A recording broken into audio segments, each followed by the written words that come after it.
Hello, everybody. Welcome to this webinar brought to you by Kenanga Investment Bank in collaboration with Bursa Malaysia. And this webinar is managed by our company, Wealthford. So today, our webinar's title is Stock Picking Insights. Now, before we begin the webinar, allow me to give a shout out to the Kenanga Humankind Project. It is a CSR project undertaken by Kenanga Investment Bank to help the needy to afford the meal. All right. So what Kenanga Humankind Project is all about is that we would like to urge you to pledge a meal at 20 ringgit. And for every meal that you pledge, Kenanga will match it meal for meal. So at least 2 persons will not have to go hungry. And this meal this contribution will be able to sustain employment opportunities for the disabled employees at Cafe Includes, and it provides training and development to disabled employees at Cafe Includes. All right, so the meals will be distributed to children in need. So the goal is to raise 3,000 ringgit for approximately about 2,500 meals to be given out to the children in need, right? So this is a project. If you feel like you want to contribute this cause, please scan the QR code at the bottom right corner where you can pledge a meal at 20 ringgit to children in need, and helps to sustain employment opportunities for disabled employees at Cafe Include. All right, so this is a quick shout out for Kenanga's Humankind Project. Now, disclaimer, for this webinar, whatever we share is only for educational purpose. So in no way that we give you any recommendation for you to buy or sell any listed securities that we mentioned here. So if you decide to make any investment decisions, you're 100% responsible for all your investment risk. All right, so today our topic here is stock picking insights. So as the title suggests, today we are going to delve deeper into the various research methodologies that are used to evaluate stocks. Okay, today our topic is very unique, and I really love this topic for us to see, the behind the scene work on how research analysts, what kind of methodologies do they employ to evaluate stocks and securities. All right, so we'll look at stocks from the fundamental analysis point of view, technical analysis point of view, and other unconventional methods of evaluating stocks. All right, so today we are very honored and very glad to have invited the senior analyst from Kenanga Research, who is Mr. Goh Yin Foo, to come to our session and share with us stock picking insights. All right, Mr. Yin Foo, how are you? Hi, hello everyone. Good to have you here today. Yeah, thanks for having me.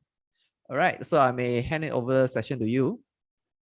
Okay, let me share my screen.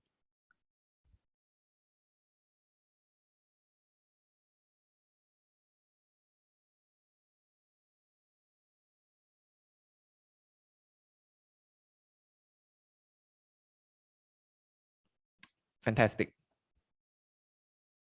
Many thanks for joining this Can Trade webinar, and good evening to all. It's nice to be back here speaking tonight, notwithstanding the bearish market mood out there. The last time when I spoke was in March this year, and coincidentally, the stock market was also jittery back then. Perhaps I should request to be asked not to give more any talk after this. In any case, today's webinar titled Stock Picking Insights is educational in essence. And I believe that it's always relevant for us to equip ourselves with additional skill set, as the learning curve is never ending in a dynamic stock market environment. The webinar material hovers somewhere between the basic and intermediate level. For those who are a little bit more knowledgeable, you may take this as a refresher, especially in the first half of the session. But I do hope to share some fresh insights towards the later parts of the webinar. Here's what I intend to cover for the next hour or so. We will begin with showing an overview of the investment universe, and thereafter we will dive into the various stock market research methodologies it will consist of the more conventional approaches like fundamental analysis, technical analysis, and from there we would spin out to cover a bit more the less conventional methods, which includes behavioral finance as well as trading systems. And last but not least, I will round up with highlighting what are the key challenges when it comes to stock picking, as well as hopefully there are sufficient key takeaways for everyone to go home with today.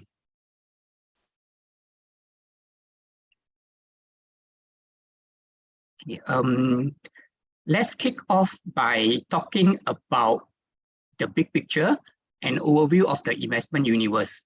And I think this is a very relevant, very applicable in today's context, where we can actually link back to what's happening in the global investment landscape as we speak.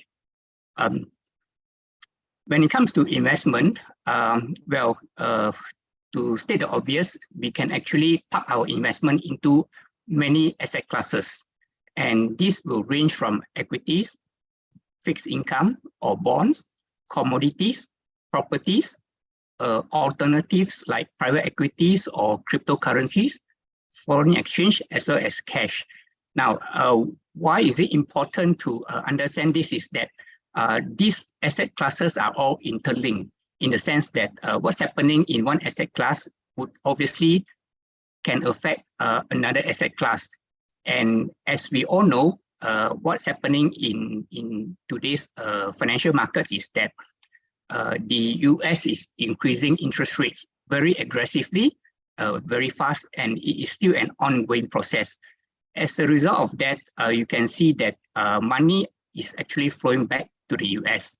And because of that, the USD, again, everyone of us is well aware that the USD has strengthened across the board, and that has also led to the reverse of that would be a weakening of the various currencies.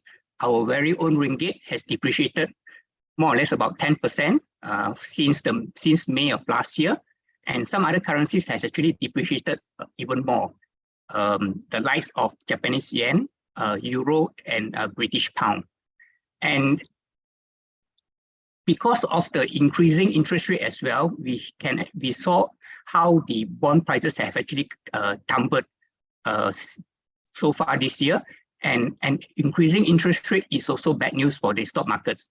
So from there, we can actually see that the interlink among the asset classes would have an impact on another asset class, and it is very important as investors when we want to invest in a particular asset class to be aware and mindful of what's happening in other asset classes. We also need to understand who are the major players in the stock market. And broadly speaking, they can be categorized in three categories. Number one would be the institutional investors. Number two will be the retail investors, people like you and I. And number three will be the other type of investors. Example, the traders, the major shareholders of listed companies, and the banks. And why is that important to understand the investment profile? Now, if you understand that a vibrant stock market, regardless of whether it is in a bull run or a bear market, there will always be buyers and sellers. And why is that so? It is because of the stock market is made up of players in various categories, and these players are all operating based on several criteria. The first criteria that we need to be aware of is the investment horizon. Different investors would have a different investment horizon, and this can be categorized into long-term investors like the pension fund, like the insurance fund. Medium-term horizon would be the likes of the unit trust, and short-term horizon investor would be the day traders and so on and so forth. And each of these investors, they would have their own investment objective, right? Some would be capital preservation, like the sovereign wealth fund or the pension fund, like our ETF.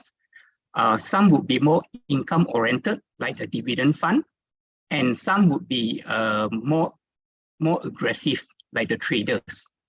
And each of them, again, they would have their own constraint. So that's why, even if in the worst of time, when everyone is so pessimistic, there will still be buyers out there in the market, simply because some of these investors, like the institutional investors, they are not allowed, their mandate will not allow them to hold 100% cash. So they will still need to buy some stocks and hold them in their portfolio. And also where the investors differ would be the investment target, right?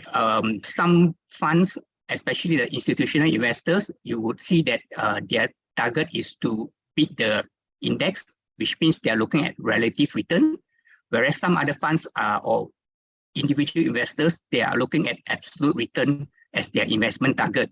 And when we talk about returns, we also need to talk about risk. The institutional investors and the conservative retail investors, they are more risk averse, but the risk takers will be the hedge funds, the likes of the hedge funds and the day traders. This is essentially an overview of what are the major methods that investors normally use when talk about stock market research. The most common one would be what we call the fundamental analysis, which you can actually do a top-down approach, like what's happening now. We do an economic analysis. Are we heading into a recession? If yes, is it going to be a deep recession or a shallow recession? Is it going to be a long recession, or is it going to be a short recession? And within this big picture, which are the industries that will be more badly affected, and which industry will be less affected? And from there, we drill down to the company analysis. Which company would actually benefit, or which company will actually be affected? The next method will be the technical analysis, where we talk about charts, patterns, indicators. More on this later on. I will also touch very briefly on investor psychology, which also includes behavioral finance.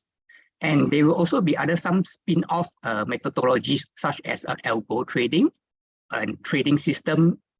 Even some investors today, because of the commission rate is so low, they can actually just trade based on news flow. Like, for example, if a company announces very strong results, they may just want to trade on that news piece of news. Okay, let's start by taking a look on how does a fundamental analyst goes about when in terms of recommending stocks.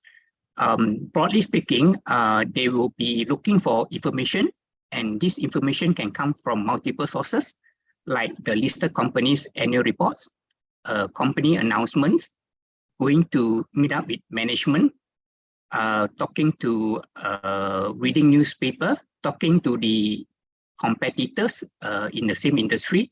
And from there, the information gathered, we will be looking at crunching the numbers to do a financial statement analysis, valuation analysis, using various forecasting techniques and all that. And at the end of the day, you would get to read the summary of all these findings in an investment report, whether is it a buy or is it a hold or a sell. When it comes to looking at companies or stocks from a fundamental perspective, what are the key criteria that normally we look at? And a very good analogy would be if we put ourselves in the shoes of a business owner. Let's take, for example, if you are a owner of a restaurant or F&B outlet. So what would you want to look out for? So in a best case scenario, we would want to look for a business that continues to show sustainable earnings growth. Not only earnings are growing at a sustainable rate, and they must be also earnings quality, meaning to say that the earnings are actually increasing not because of asset disposal, but because of the operation of the business. And in addition to that, the first 3 points talk about the profit and loss account. In addition to that, we also need to look at the balance sheet, how healthy financially a company or business is. And as investors, when we invest in the stock market or when we buy shares in a listed company, there are only two forms of returns that we look out for. One is capital appreciation, and the other obviously is dividend returns. Also, as a minority shareholder, when we invest in the listed company, we want to know who are the majority shareholders, what is their reputation. We also want to know the management track record. And for some stocks, especially when we talk about from the perspective of institutional investors, we want to know whether a particular company is included as part of an index. Remember, I talked about the investment objective, investment target. Some institutional investors, their mandate is a relative return, and that basically means their objective or their mandate is to beat the index. So they would need to know what are the stocks that are in the particular index. And when we talk about buying and selling shares in the stock market, we also want to know how liquid a particular company is, meaning to say that if I want to sell a particular company, can I readily dispose of all my investments in the stock market without moving the share price too much? And last but not least, we can have a company that shows very good earnings growth, very sustainable earnings growth, very healthy balance sheet, good shareholders, good management, and so on. But at the end of the day, it must boil down to valuation, whether valuation is attractive enough. In other words, in layman's term, whether the valuation is cheap enough for investors to buy a particular stock. Okay, and what is more interesting is from a fundamental perspective is we want to know what can actually move share prices. The short answer to that is anything and everything under the sun, and we do not need to look too far back. As an example, we have the usual corporate news that can actually move the share prices. Like, for example, if company ABC announces very good results, that may move the share price, or company XYZ decides to declare special dividend, that will also move the share price. Another good example is when there's a privatization of a listed company at a premium to the prevailing share price, that will obviously move the share price. But outside the financial context, you can have other factors that can also move the share prices. And we all know how impactful the COVID-19 pandemic has actually changed the world, including the financial market back in 2020 and 2021. And more recently, events that are outside the financial world, like the invasion of Ukraine by Russia, will also affect the stock market. Okay, so that basically gives a very quick overview in terms of how a fundamental analyst look at the stock market in terms of how to pick the winning stocks. Next, we will just move on to technical analysis. This approach is actually a bit more layman. It's actually easier to understand by retail investors. But if you were to go into the bookshop, there are just so many books out there for you to choose and pick, right?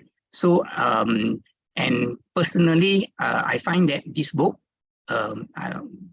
Technical Analysis of the Financial Markets by John J. Murphy, is an easy to read book. Okay, if you want to do a bit more in-depth reading, you can actually look up for this book.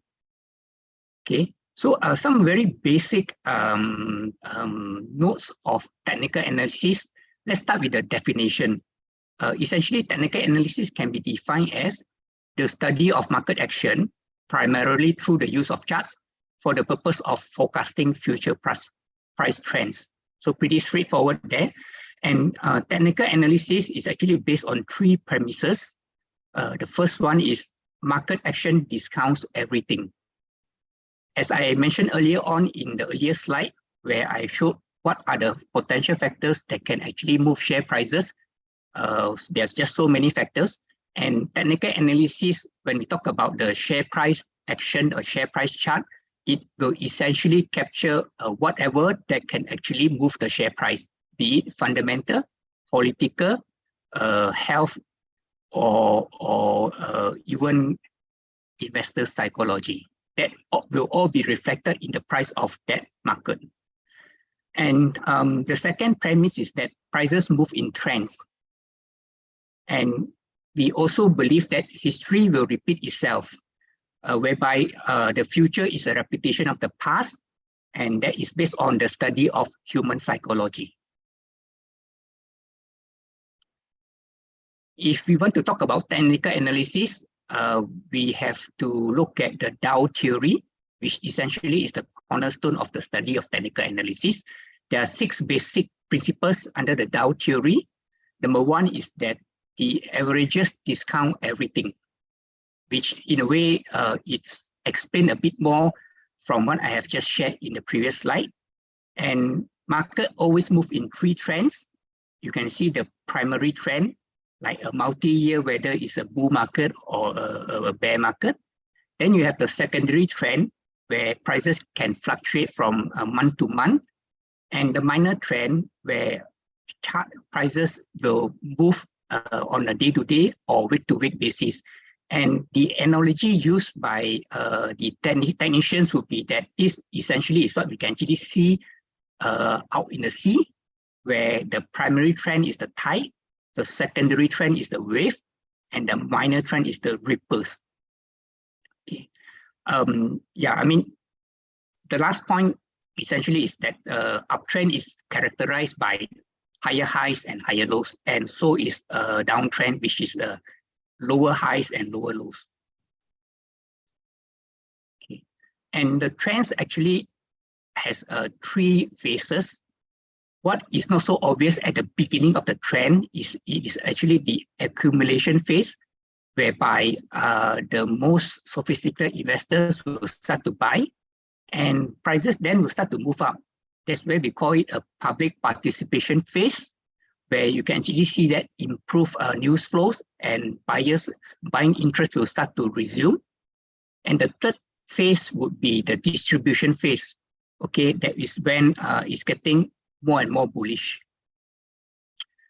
When we talk about technical analysis, one key thing that we need to bear in mind is that we must always look for confirmation, meaning to say that if there is just one single technical indicator telling us there is a buy signal, that is not enough. We need to look at least another indicator to confirm that.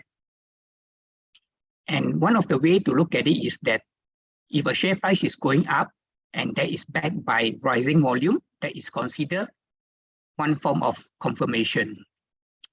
And last but not least, in technical analysis, we always assume that a trend will always continue until it reverses. That's where you have that popular saying, the trend is your friend until it bends. Okay, some basic chart types. I won't spend too much time on this.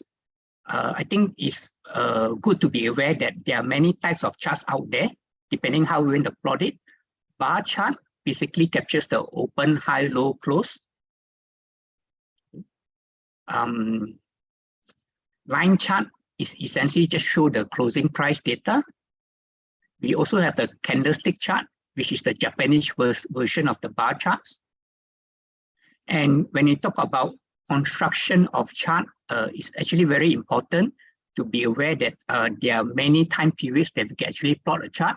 It ranges from intraday or hourly or second charts, a daily chart, weekly chart, monthly chart, quarterly chart, as well as yearly chart.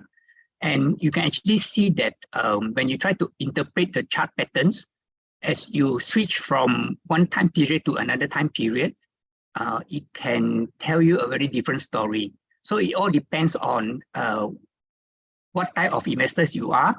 And if you recall, in one of my first few slides, I said that investment horizon matters for different type of investors.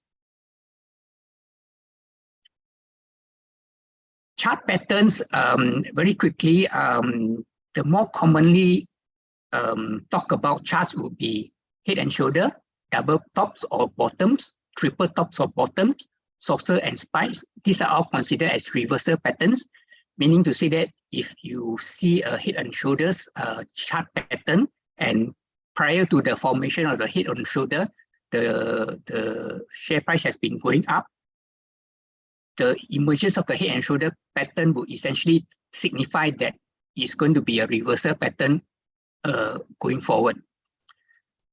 The reverse of that would be the continuation pattern. We have the triangles consisting of symmetrical triangle, ascending triangle, descending triangle, as well as flags and pennants. Technical indicators, the more commonly used will be the moving averages. Even within moving averages, you have the simple moving average, the exponentially smooth moving average. We can also have the two-line moving average, RSI, MACD, stochastics, momentum. The point that I'm trying to make here is that when we talk about technical analysis, for those who have dabbled in technical analysis software before, if you dive deeper into it, there are just so many indicators out there, including the various variants, easily runs into hundreds of them. And from experience, the more technical indicators that you use, the more confused you can be. And as a result of that, you need to discover for yourself what works for which stock or which market. Right? It is essentially like a toolbox. I don't believe that there is a one size fits all. Right? So you need to have use various tools to fix various problems or to look at different charts. Okay. And if you want to compare technical analysis versus fundamental analysis, now very simply, technician studies the effect of market movements, whereas fundamentally studies the cause of the market movements. And to me, there are benefits, advantages to be used in each of them. That's why a lot of people would actually suggest to use the fusion approach, where we use fundamental analysis to tell us what to buy, what to sell. Technical analysis will tell us when to buy, when to sell. Right. So at Kenanga Retail Research, we always try to combine both fundamental and technical analysis. If you are have been following our retail research, you can actually see that even when we try to call a technical buy on the stock, we will always include the fundamental story to it. At least as investors, when you are buying a particular stock, you know what you are buying into. Okay. And just to wrap up on the technical analysis section, technical analysis is all about reading market signals, but it certainly is not a foolproof forecasting tool. It's a means to an end and not an end itself. And I have pointed out, always look out for confirmation and also check out for divergence.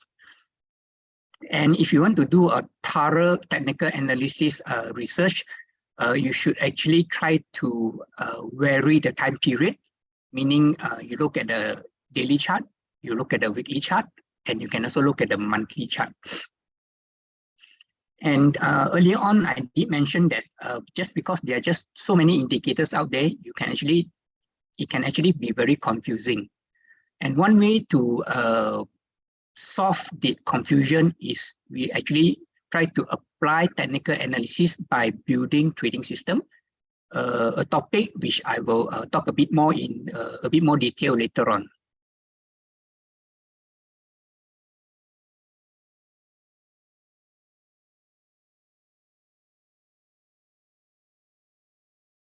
Let's move on to the topic of investor psychology. And I guess this is a subject which most of us can relate to. What exactly is stock market psychology? Is essentially is the study of investors' behaviors. And as investors' behavior, they have their influences on the share market performance. We all know that our behavior can be driven by our greed, our fear, our panic. We also tend to follow the crowd. That's the herd mentality. And very much also our behavior is driven by our individual personality, whether we are the conservative type or the aggressive type. And at the end of the day, when you combine all these human action, the effects are all reflected in the stock market. Because of the herd mentality, the stock prices or the stock indices tend to overshoot on both sides, upside as well as downside. And because of the herd mentality as well, we have the contagion effect, where it actually spread across the board. And using investor psychology, the approach that we can actually learn from is that we try to gauge and predict the investment behaviors. Let's now try to do a bit of a simulation by looking at the investor's emotional cycle. For most of us who have actually invested in the stock market, I'm sure you can relate to this experience. When you decide to buy a stock, initially you are full of optimism, right? After buying, if the stock hasn't moved, then you will start to test your patience. And after holding on to it and the share price starts to move up, what's going to happen next? You feel very excited. And because of the rising share price, you would, once it hits your objective, you actually take profit. And with the winning money, you may actually increase your investment in your next buy. And this goes on and up to a point where you be very euphoric because you have been making money, and because success breeds confidence, you continue to put in more and more money. And if you were to be overcome by your own emotion, things can actually go wrong if you do not read the market correctly. And when things started to turn with a much bigger position now, you will be facing a bit more anxiety. And even at that point in time, because of what has happened in the past, you will continue to feel confident. You'll probably be living in a state of denial. And as a result of that, just based on the emotion alone, you will not be looking to cut your losses. And share price starts to come down again. And that's where the fear comes in. And at the very bottom, you will do the panic selling by following the market. And after that, the cycle repeats, right? You will get back into the market and so on and so forth. So this is essentially captures a typical emotion cycle of investors who invest in the stock market. So just to dive deeper into the topic of emotion or the investor's psychology, right? There is actually, under investor psychology, there's a subject called behavioral finance, right? Excuse me. When I was asked to do presentation slides many years ago, right? This is just to digress a bit. I've been advised to actually try to source for the material from at least 2 books, not just 1 book. And the reason is simple. If you were to just take from 1 book, people may accuse you of plagiarism. But if you actually take your contents from more than 1 book, then they will actually call it research. Okay.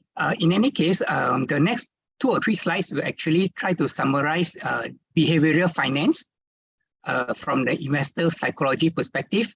And this topic itself where it's actually beyond the scope of this 1 hour session to talk too deep into it. But I have included 2 books that I have actually read to summarize these key points. If you are interested, you can refer to these 2 books and read a bit more. Okay. What exactly is behavioral finance? It is actually the scientific study of human behavior in the financial markets. And basically, it studies the human decision that cause price movements in the share price. The assumption here is that investors tend to be rational, but only up to a certain degree. And this essentially represents one school of thought when we talk about stock market analysis. This part of the session doesn't actually teach us how to pick stocks, but it does try to educate us in terms of controlling our emotions once we have identified a certain stock and decide when to buy or when to sell. And earlier on, I mentioned that investors tend to act rationally, but up to a certain degree. So why investors can be irrational? And these are some of the factors that can help to explain why we can be irrational at certain time.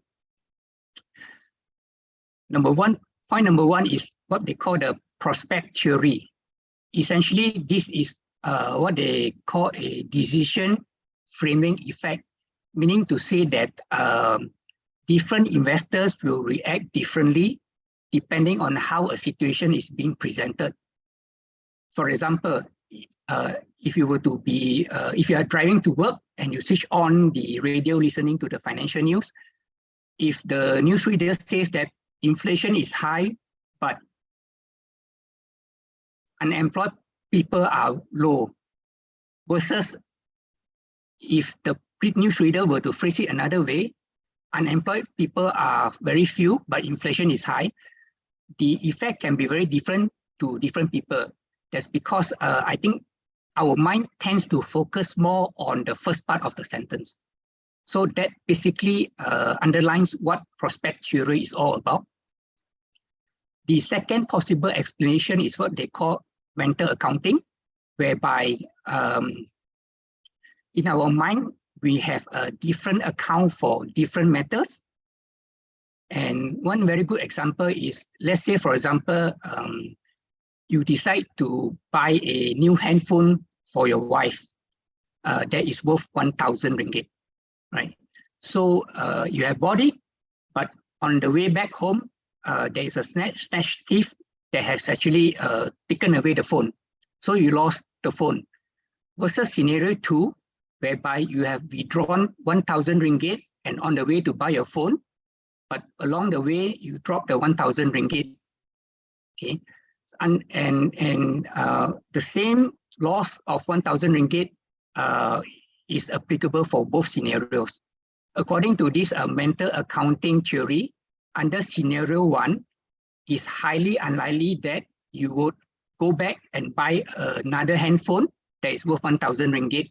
That's because in your mind, you have this handphone account, and when you were to buy it, it basically will double the cost from 1,000 to 2,000 ringgit. Hence, you'll be very reluctant to buy. Whereas under the second scenario, because what you have lost, the 1,000 ringgit, is the cash account in your mind. And there is always a likelihood that because you don't consider that as your handphone account, hence there is a possibility that you would fork out another 1,000 ringgit to buy the handphone for your wife. In the context of the stock market, how do we apply this? Mental accounting works in the sense that as retail investors, most of the time, we tend to segregate our paper loss or paper gains versus our realized loss and realized gain. Hence, there's always a tendency or a reluctance to cut loss because we do not look at it as a portfolio, rather we look at it in separate accounts. Loss aversion is another way to explain why we can be irrational at certain times. It basically means that we tend to look at losses more than gains. Take, for example, Take for example, if we are sitting in a position of 1,000 ringgit of losses in the stock market.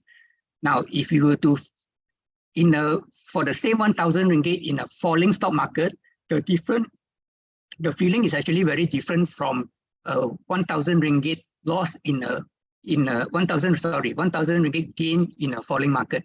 Meaning to say that we tend to be more risk averse when we are facing losses and less risk averse when we are facing potential gains. The fourth possible factor that can explain why we can be irrational when we make decisions is the availability and interpretation of information. In today's context also, despite living in an internet age, information can be asymmetrical, meaning to say that information may not be accessible to everybody at the same time. We can also tend to ignore information, and what this means is that there can be selective perception. Let's say, for example, you decide you like a particular stock, and when you hear or read of news that that goes against your bullishness in the particular stock, you tend to ignore the information. But conversely, if you were to hear or read news that confirms what you think, you tend to amplify the piece of news. That is what selective perception is all about. Overconfidence is another factor that can explain why we are irrational, because we think that we can do no wrong. And lack of self-control is another factor whereby we tend to listen to the masses, we tend to follow the crowd. Having said all that, how do we be more objective when we try to make investment decisions? Number one, we believe that investment decisions should always be based on well-rounded beliefs. There must be reasons rather than prejudices. We also need to overcome the fear factor. And when it comes to the fear factor, it can be fear of losing. It can be fear of missing out. For example, if everybody jumps into a particular stock because of a certain trend, you have to ask yourself, are you doing it because of fear of missing out, or there is actually a fundamental or a technical reason for you to do so? We also need to overcome the greed factor. We talk about investor psychology, the various behaviors, and one of which is greed. Control over trading is another factor that we need to bear in mind. Basically means that there's actually no need to be in the market all the time. And speaking of which, if things do not go along your way, we should always try to keep a distance from the market, just take a break. Reason number 6 is that we need to escape from the mind trap of hope. Remember the emotion cycle that I showed you earlier on, right? Where hope turns into depression because we were still living in a state of denial. So we must actually go back and ask why we were buying the stock in the first place and whether the reason remains valid at that point in time. Sentimental influence is another factor that we need to try to detach ourselves from. For example, if you have been making a lot of money from the glove makers in 2020 and 2021, you will have a certain sentimental value attached to these stocks. Hence, if a piece of news that says that it's going to be positive and asks you to buy into glove stocks, because of this sentimental influence, there's a tendency for you to follow suit without looking at the fundamentals of the company. Likewise, if there is a stock that you have been burned in badly before, even though things have changed, because of the bad experience, you will tend to dislike it. And at the end of the day, because there's just so much news and so much information out there, we have to differentiate between fact and opinion. Okay, so to make use of market psychology as an analytical tool, we need to take control of our emotions. And because market has its own way to seek out human weaknesses. And at the end of the day, if you want to take out the emotion, we always want to know when to sell before you buy, not after you buy. Just give me a minute.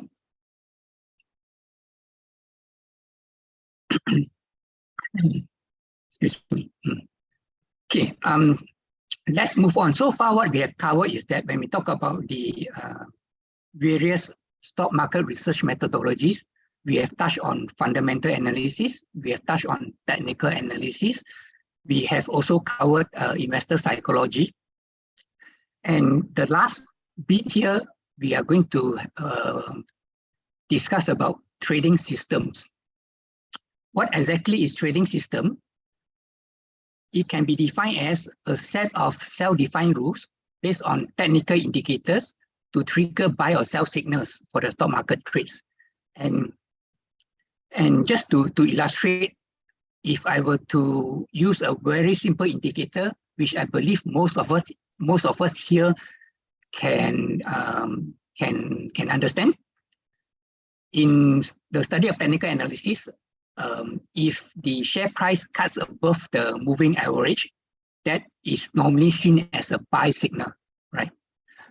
And if you were to change the time period, the same chart may not appear, meaning to say that if stock ABC shows that the share price has crossed above the 21-day moving average, but once you switch it to, say, for example, 30-day moving average, the same signal may not appear there.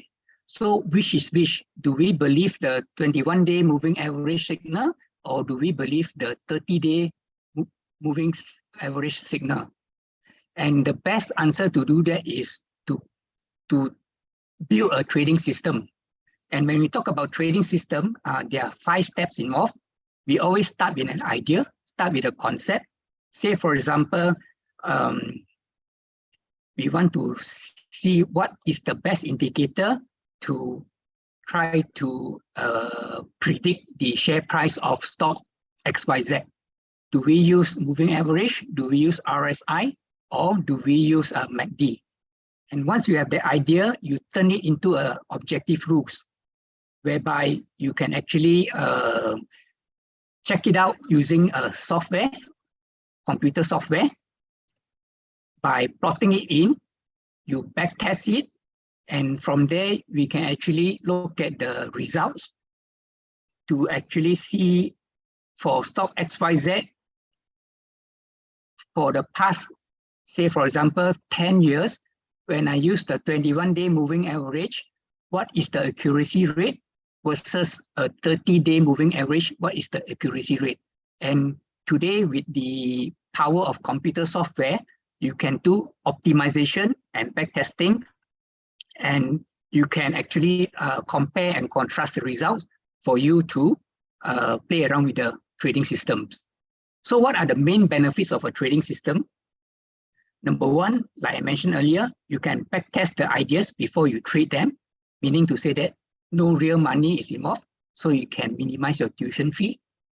And you can also be more objective and less emotional. Remember, when we talk about the investor psychology, humans tend to be overwhelmed by their emotions. And when you have a trading system, it basically takes away the emotion part of it, meaning to say that once you have backtested the trading system, when a buy signal is triggered, that itself doesn't involve any emotion at all. And the beauty of trading system is that you can actually do more work in the sense that it can increase the scope of your investment radar. We earlier on tried to compare fundamental analysis with technical analysis, and fundamental analysis involves a lot of in-depth work. Like, for example, you need to go through the accounts, you need to look at the financial of the company, you need to talk to the management.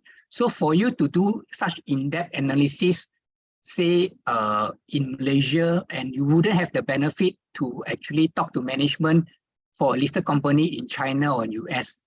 that is a disadvantage of fundamental analysis. But when you talk about technical analysis, and by extension, when you build your technical analysis indicators into the trading system, whereby it captures the share prices, there's no need for you to go into the accounts or to talk to management, say, for example, Microsoft in US, because the trading system do not differentiate charts for a Malaysian company or a US company.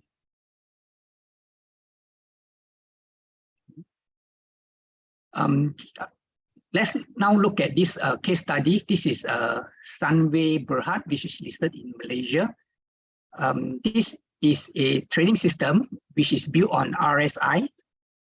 Okay. If you look at for those who are familiar with RSI, basically, when the RSI crosses above the predetermined oversold level, it will trigger a buy signal. And this trading system, this trading system shows that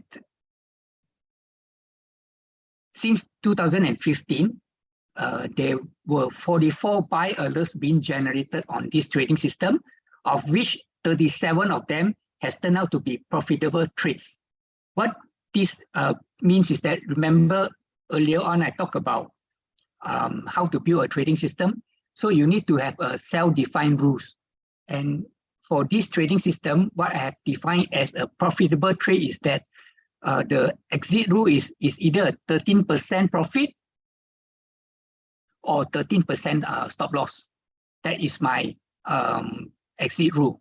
And once I put all this into the system, by backtesting on optimizing it, it has actually shown that by using this RSI indicator based on a certain period, since 2015, 84% of the time, the system has correctly predicted that whenever a buy signal is flashed on the system, the share price will subsequently go on to increase by at least 13%. And from this chart, if you look at the right-hand side of the chart, I have circled two most recent buy signals, here and here. And from these buy signals, which is out of the 7 buy signals, it basically suggests that the trading system, taking out the emotion part of it, is actually indicating to me that the stock can actually advance to at least 1 ringgit 77 cent to 1 ringgit 93 cent, with a support ranging between 136 to 148.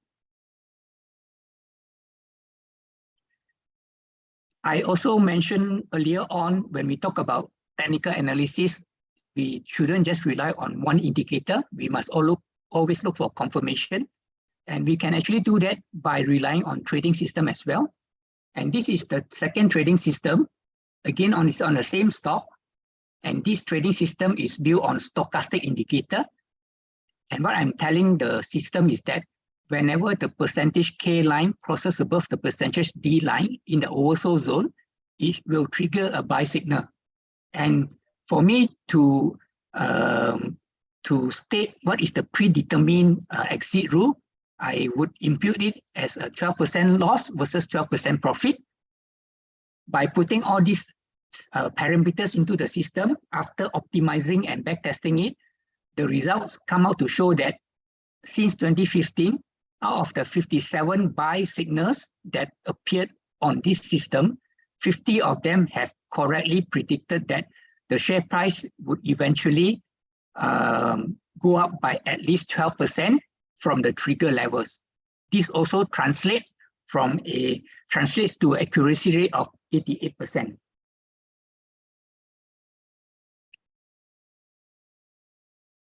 Okay, I'll leave some of the questions in the Q&A session.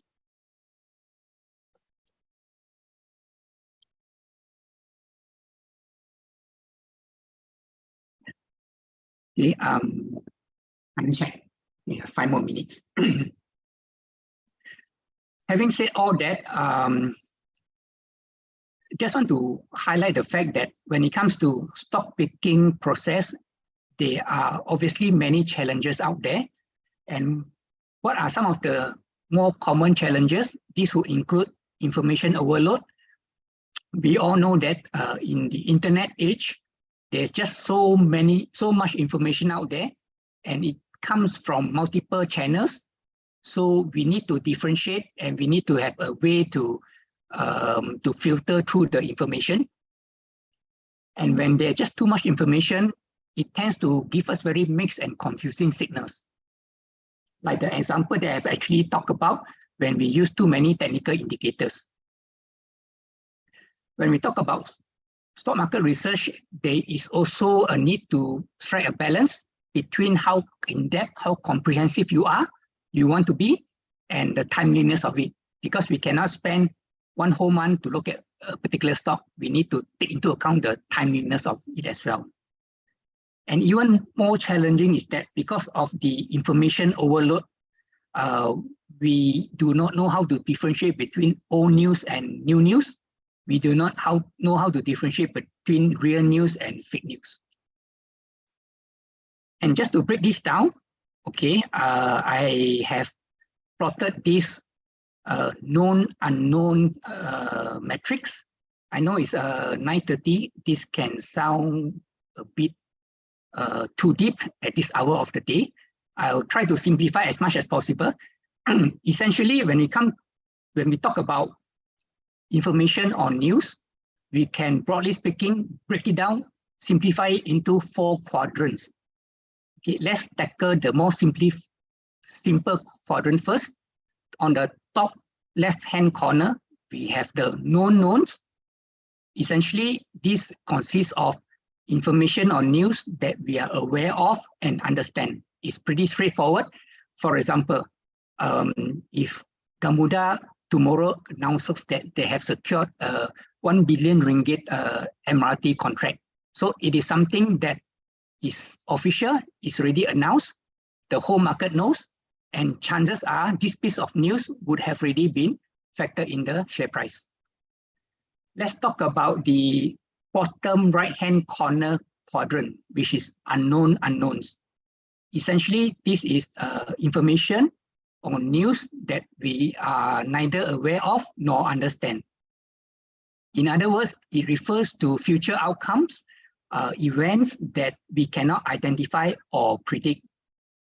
By mere definition of this, we wouldn't know what's going to happen. Hence, there's no need to focus so much on this quadrant. And a very good example is COVID, right? It's not in our lifetime that we have seen such an event before. Focusing next to the bottom left-hand corner, unknown knowns. This refers to information or news that we understand but not aware of. Basically, it means that the information we already know is already in our hand, but the existence, the relevance, or the value has not been realized yet. A good example would be when investors invest in listed companies that are very R&D centric. They are pioneers in the forefront of technology, breakthrough R&D. So we all know that the information is really there, but whether eventually the technology would come to be monetized, that is an unknown. Switching on to the top right-hand corner, which is the known unknowns. This refers to information on news that we are aware of, but we don't understand. And in other words, it is actually things that we know we need to know. Okay, we know we need to know, but are not known yet. This very good example that we can relate to is the elephant in the room currently, which is the rising US interest rate, which is causing a lot of havoc around financial markets everywhere in the world. And we all know that because inflation continues to be high, continues to be elevated, the US Federal Reserve has no choice but to continue to increase interest rate. So that is the known part. The unknown part here is that we do not know yet how much more and how fast they're going to increase the interest rate. So it's a good example of known unknowns. Okay. So the purpose of the matrix is to put in perspective into which box when we try to decipher or digest the incoming news. And another key challenge that we face when we talk about stock picking or stock market research is we may know the piece of news, but we wouldn't know how much of the good news or the bad news already discounted in the share price. And last but not least, the timing of the entry and exit or the investment holding period, which varies from investor to investors, is also another challenge. Okay, my last slide. Some key takeaways when we talk about stock picking insights. I think it's very relevant in today's investment world. As investor, we should do our own research. Gone are the days where you hear rumors in the coffee shop, people ask you to buy, then you just jump in. I think you need to do your own research. And because of technology as well, there are so many analytical tools out there. So make use of them. It's like a toolbox. Like I say, there's no one size fits all. You need to know to use what tool, under what circumstances. Always think independently, ask rationally, like who is doing what, why is that happening? That would essentially help you to take control of your emotion. Identify share price catalysts. What exactly is going to cause the share price to move? Earlier on, I showed one of the slides. There are just so many factors that can actually move share prices. Look for confirmation, even especially in the case of technical analysis. And each of us, depending on our own characters or behavior or personality, we need to have our own investment research process, whether you have the time or not. And the key thing here is that there must be discipline in executing the investment research process. Like, for example, earlier on, I shared one of the investment habits is we need to know when to sell before we buy. So you must have a discipline to follow this and not be swayed by share price movements. Last but not least, it's an ongoing process, right? I have been in the industry for 20 over years and I'm still learning. So stock market research is essentially a never-ending learning curve. Right? Glad to stop here to take any questions. All right, thank you so much, Yin Foo, for sharing with us stock picking insights and explore with us various research methodologies where we can use to evaluate stocks from fundamental point of view or from technical point of view, from other unconventional way of evaluating the market and securities. So if you have any questions for our speaker, Yin Foo, today, please write them in the Q&A box and we will address them accordingly. All right. Write them in the Q&A box so we address them accordingly. All right, the first question I have on my screen here is asked by Kasim. Now, which valuation method should we use for different type of stocks or sectors? Can you give us examples? Right. The short answer to that is that there is no hard and fast rule. So it all depends. Even for fundamental analysis, let me share this.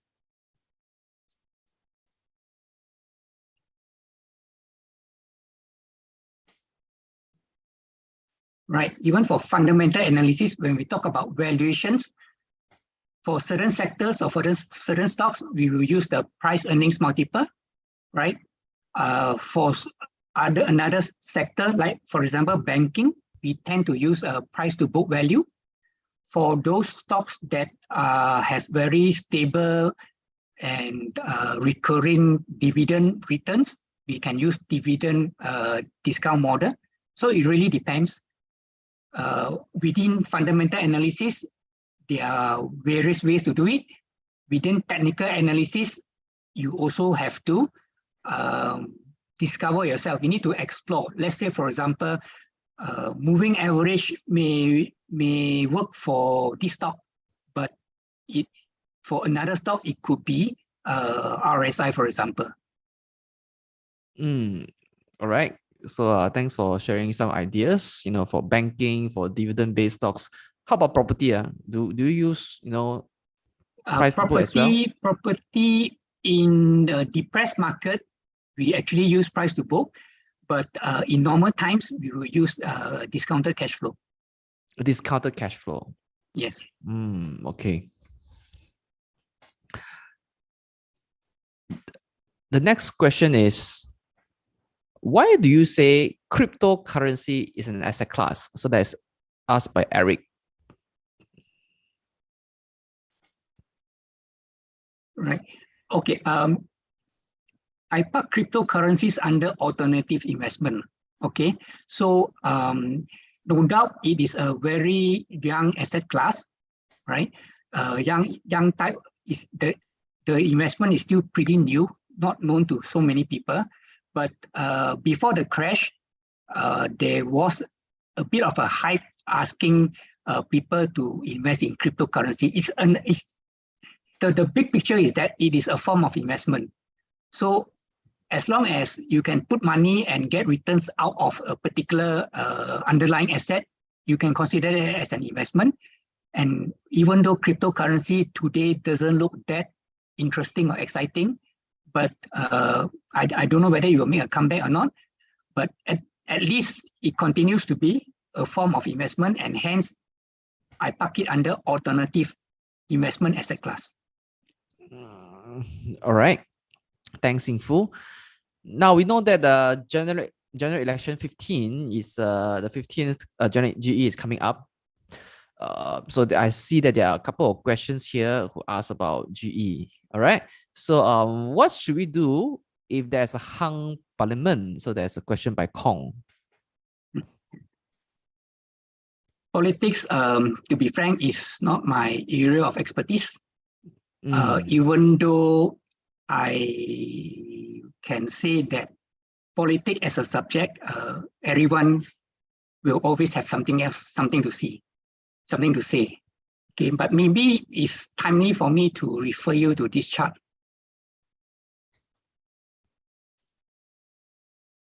Okay, where do you think the general election event fall into? And I would argue that it will come under the top right-hand quadrant.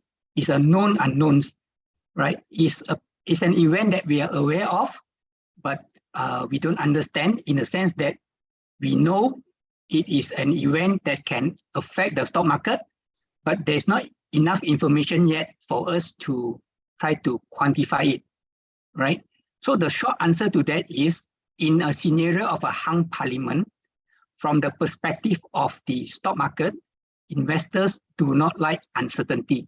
So when there's a hung parliament, that would translate to uncertainty, and market would tend to have a knee-jerk reaction if that event pans out. All right, thanks, Yin Foo. So in your opinion, how should retail investors like us strategize or position ourselves for this election?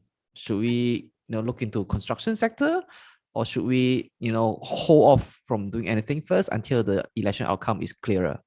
I guess there's no ready answer to that, simply because, like I say, it falls into the top right-hand quadrant. So it all depends on the individual investors, whether you want to take a view or not, and eventually whether your view will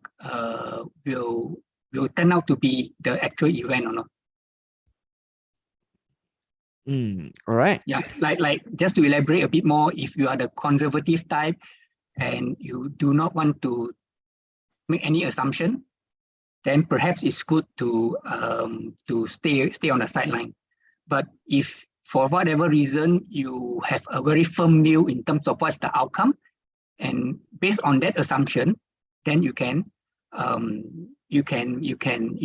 position your portfolio accordingly. Okay, understand. Now there's a question by a client who want to ask, may I know what is the arrangement to integrate the trading system with the CanTrade brokers system? Like, what is the application process like? What are the charges like, etc.? I'm not sure if you are familiar with that. Not really. It's a technical question, which I wouldn't be. I'm not in a position to answer. Perhaps you can drop us an email.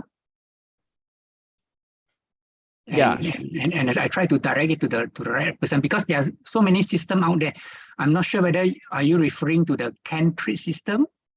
Okay, if you are referring to the Cantrade system, you are an existing client. I'm sure there's a help desk or a contact person or a contact number for you to reach out to on our website. Or are you referring to our algo system? Yep, just send us an email and then we will respond to that. All right. Now, the next question is by Richie. Is there any free software that we can use to do back testing? Free software. I am not too sure whether the locally available softwares allow us to do back testing, but what I can share is that I am currently using TradeStation, which is a software from TradeStation, a US-based company, and they have two models. One is that you pay on a monthly subscription basis. The other model is that you put a certain amount of money in their accounts and use the money to invest, and the softwares are readily available for you to use. So as an individual investor, the last I checked is that there's actually no urgency for you to deploy the money. So you can actually park. It's not a lot. If I can recall correctly, it's a $500 a one-off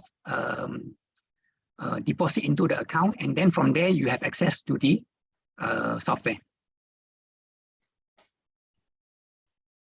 All right, thank you so much, Yin Foo. The next question is by Peter Chin. What is Kenanga's top 5 picks for Bursa stocks for the next 12 months? Well, it is actually not within the scope of this webinar, but in any case, I can mention to you. Just give me a minute. Sure.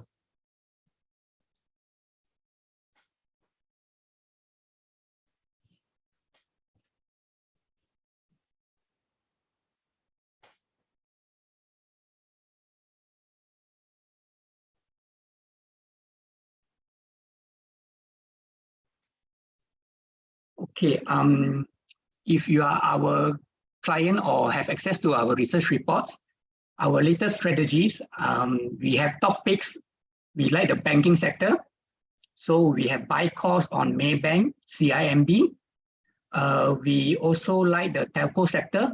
We have buy calls on DG and Telecom. And another banking stock is the ABMB, Alliance Bank. Construction stocks, we like Gamuda.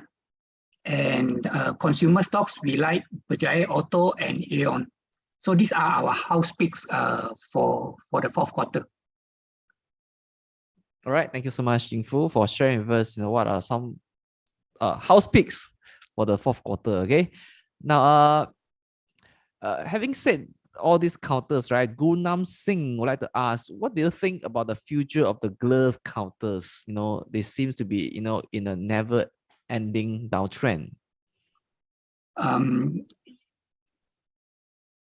From bystander perspective, I don't cover the glove sector, right?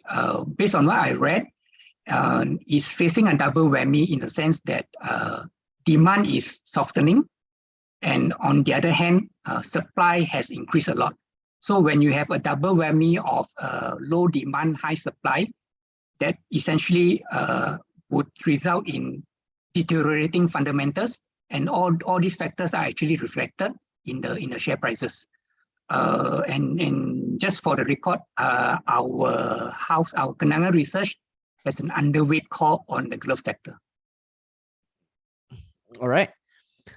Now, Kasim would like to ask, how should we invest during different time period? Like which asset class should we go into in which economic sector, or in which economic cycle? Let me and also which go back. country. Okay, that's why this big picture is very important. So you need to do your own research, like what's happening, and take a view what's going to happen. Let's say, for example, maybe not now, because remember I talked about the unknown known, where US Fed is expected to continue to increase interest rate, but we don't know how much more and how fast is it going to be. But at one point in time, perhaps when things start to get a little bit clearer, right? When inflation has peaked, when the Fed has more or less increased as much as they want, because there will always be cycles in the economy or in the financial markets. So when things start to turn, right, when interest rate has peaked, the reverse is going to happen, meaning the money that has flowed in back to the US would be deployed to try to find higher returns elsewhere. And the reverse, when the reverse happens, it will benefit the emerging countries like Malaysia. So it is an open-ended question. I cannot have an answer for you at the moment, but it's an ongoing process. And I think one of the key takeaways that I mentioned in this webinar is that you need to do your own research, and hopefully by having a big picture, you can read a bit more and form your own assumptions. All right. Let's do one last question to end the session today. How would you see the volatile market right now? Should we find opportunities in this difficult time?